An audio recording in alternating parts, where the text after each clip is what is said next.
औरों की बात फिर और जाने, और पार्टी को निर्णय पार्टी करेगी। लेकिन जहां तक बात दावेदारी की है, मैं अगले लोकसभा के लिए दावेदार हूं।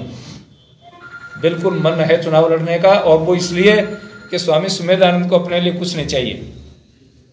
मेरा लक्ष्य है कि सीकर का विकास हो, सीकर का डेवलपमेंट हो, सीकर के लोगों के विकास के लिए जो चीजें कुछ अधूरी रह गई, जो मेरे मन में है अभी, मैं चाहता हूं वो धरातल पर आए और मेरे यहाँ के युवा, हमारे यहाँ के नौजवान आगे बढ़ें, ये मेरा मन है।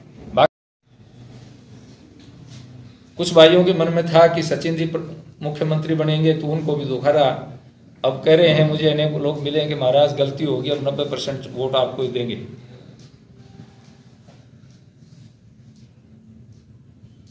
कुछ किसान भ्रमित हुए इस चक्कर में कि भाई भाजपा ने तो केवल 50,000 माफ किए थे, अशोक गहलोत तो नोटों बोरियां भर देगा, सारे माफ कर देगा। अब वो किसान भी हाथ मसल रहे हैं कि हम धोखे में आ गए। और मैं आपसे दावे से कहता हूं, अगर पहले किसानों को ये पता होता कि अशोक गहलोत मुख्यमंत्री बनेगा, तो किसान किसी सूरत में कांग्रेस को वोट नहीं देता। कर्मचारियों के साथ भी ठगी हुई है। पिछली बार 75 दिन का वेतन काटा था कर्मचारियों का गहलोत जी ने, और अब भी कर्मचारियों के दिमाग में यही है कि वसुंधरा जी के कार्यकाल में हमने खूब आंदोलन किए, हमारी तनख्वाहें तो नहीं कटी।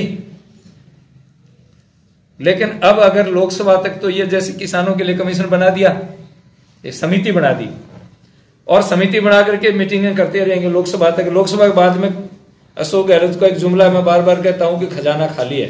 जिस दिन शपथ ली उसी दिन कह दिया भाई ने खजाना खाली है, और यही बहाना किसानों के लिए बनाएंगे। मैं क्या करूं, खजाना खाली है, सेंट्रल गवर्नमेंट पैसा नहीं देती, बस यही जुमला रहेगा।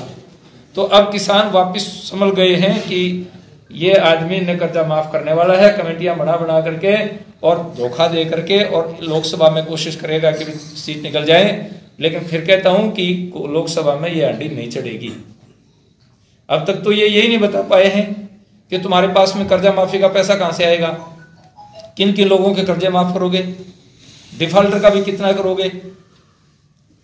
अभी कमेटी हुई और उसमें धारीवाल जी ने एक स्टेटमेंट